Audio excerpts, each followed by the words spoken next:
గం గణపతియే నమః. జై శ్రీరామ్, జై గణేష. హలో అండి, అందరికీ నమస్కారము. Welcome to our channel nicey world.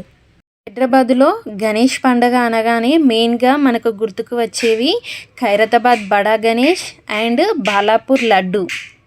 అంత ప్రసిద్ధి చెందిన బాలాపూర్ గణేష్ని అయితే ఈ వీడియోలో చాలా దగ్గర నుంచి మీకు చూపిస్తానండి.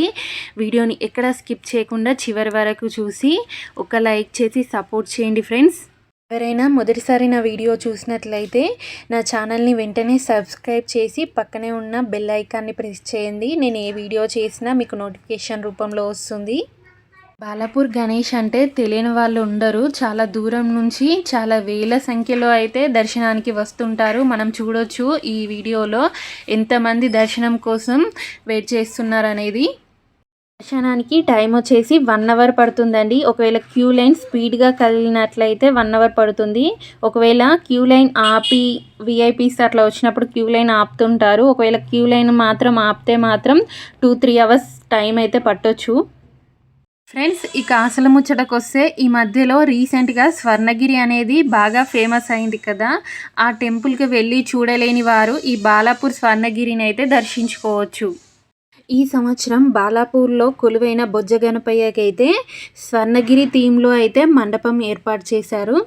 ప్రతి సంవత్సరం ఇక్కడ లడ్డూతో పాటు డిఫరెంట్ థీమ్తో అయితే సెట్స్ వేస్తుంటారు. గత సంవత్సరం అయోధ్య రామ మందిరం అయితే సెటప్ చేశారు. ఈ సంవత్సరం స్వర్ణగిరి అయితే బాగా ఫేమస్ అయింది కదా. స్వర్ణగిరి సెటప్తో ఈ సంవత్సరం అయితే బాలాపూర్ గణేషునికి అయితే మండపం వేశారు.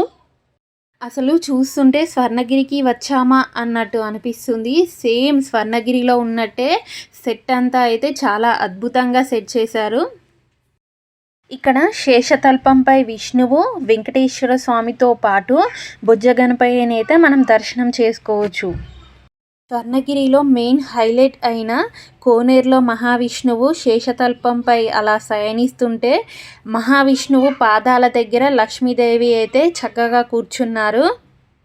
ఇక్కడ మనం కోనేరులో మహావిష్ణువుని లక్ష్మీదేవిని దర్శించుకున్న తర్వాత కొంచెం ముందుకు వెళ్తే మనం బొజ్జ గణపయ్యని అయితే దర్శనం చేసుకోవచ్చు.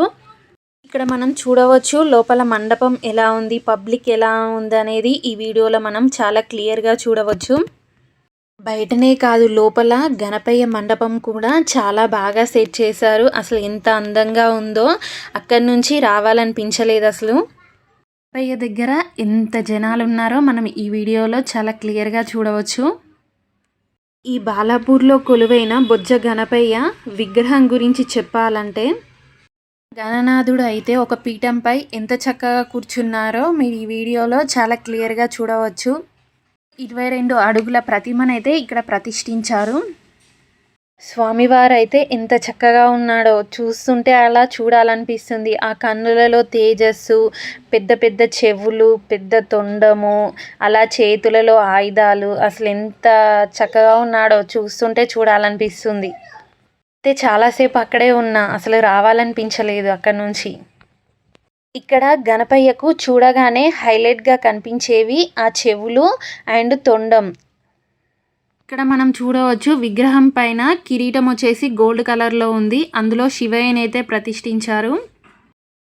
స్వామివారికి 2 చేతులలో 2 ఆయుధాలు అయితే చాలా చక్కగా అందంగా అయితే ప్రతిష్ఠించారు. ఇక్కడ స్వామివారి చేతులలో 2 ఆయుధాలు అండ్ కిరీటంలో శివయ్యని పెట్టడం అయితే చాలా అందంగా ఉంది. చూడ్డానికి అయితే ఆ బొజ్జ గణపయ్య చాలా అందంగా కనిపిస్తుండు. మనం చూడవచ్చు స్వామివారి చేతిలో లడ్డు.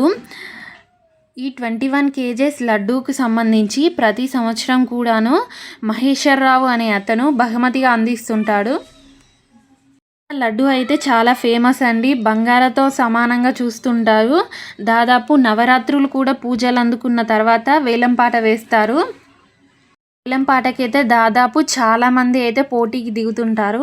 లడ్డు వేలంపాటకు సంబంధించి మొదటగా 450 రూపాయలతో స్టార్ట్ అయిన ఈ వేలంపాట పోటాపోటీగా గత సంవత్సరం 30 లక్షల 1,000తో ఎండ్ అయింది. మరి ఈ సంవత్సరం చూడాలి ఎవరు గెలుచుకుంటారో, ఎంతకు పోతుంది అనేది. ఈ వేలంపాటకి చాలామంది అయితే పోటీకి దిగుతారండి. మరి చూడాలి ఈ సంవత్సరం ఈ లడ్డూని ఎవరు గెలుచుకుంటారో. నేను వెళ్ళిన టైంలో స్వామివారికి హారతి కూడా ఇస్తున్నారు. మీరు కూడా హారతి దర్శించుకోవచ్చు ఇక్కడ. స్వామివారిని దర్శించుకోవడానికి విఐపీస్ కూడా ఎప్పుడు వస్తూనే ఉంటారు. నేను వెళ్ళినప్పుడు తెలంగాణ కాంగ్రెస్ ప్రెసిడెంట్ మహేష్ కుమార్ గారు అయితే వచ్చారు. మీరు ఈ వీడియోలో చూడవచ్చు.